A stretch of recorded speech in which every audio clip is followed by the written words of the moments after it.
We are Sustainable Travel Ireland. We provide training, membership and certification for all tourism businesses or organisations in the Irish tourism industry and in Northern Ireland. It means that we can verify your practices to an internationally recognised Global Sustainable Tourism Council standard.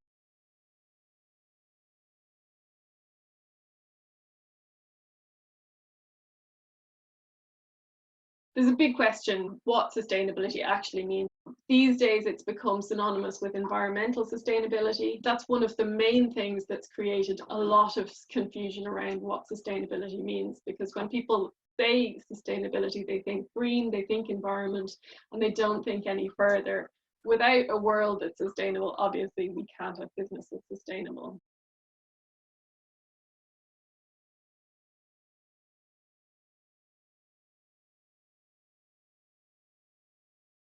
There is a finite amount of the assets that we're using, and we're using them at a really unsustainable rate. So natural capital makes human life possible. It includes things like air, water, soil, geology, and all living things. And we generally take these things for granted, and we don't consider the amount that every business depends on these capitals. So human capital, traditionally, people and businesses would measure their human capital in health, knowledge, skills, motivation, interrelational skills, and intellectual capacities. As we're depleting what's directly in front of us, we need to look at what is behind that curtain and what we need to replenish. Obviously, you also need these for your business.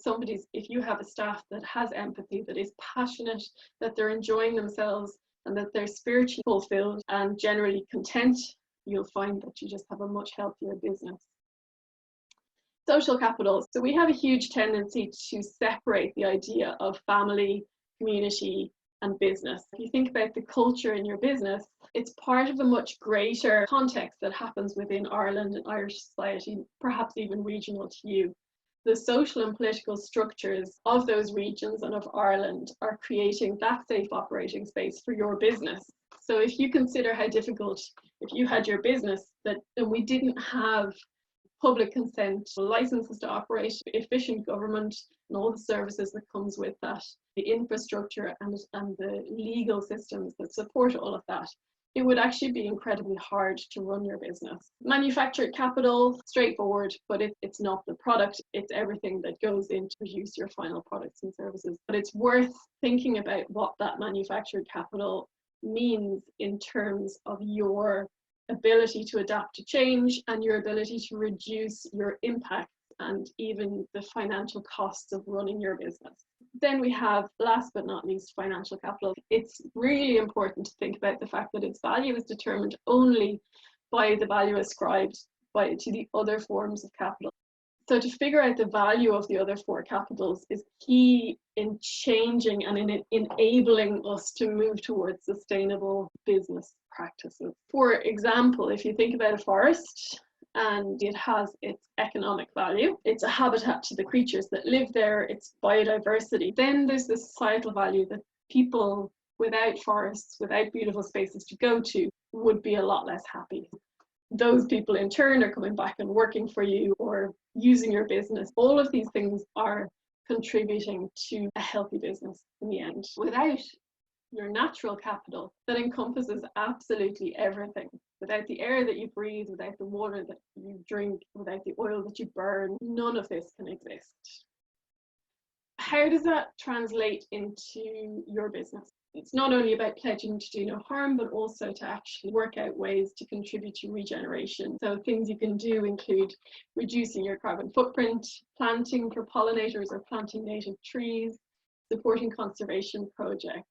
By demonstrating your commitment to become a more sustainable business, businesses are actually finding teams will become much more engaged, and you can be sure that when they're out there, they want to talk about it without engaging your community. Let's say you're a hotel in County Clare. The general public around you are probably not benefiting a whole lot from those people that are visiting.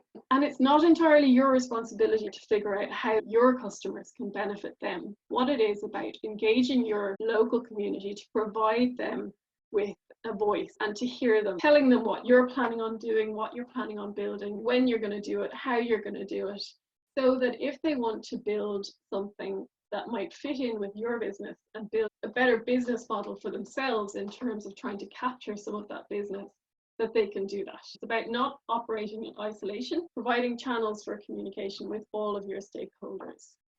Manufactured capital, if you've got a tour bus that you're driving more efficiently, you're using less fuel therefore and less wear and tear, and all of this is going to make you more sustainable as a business while saving money.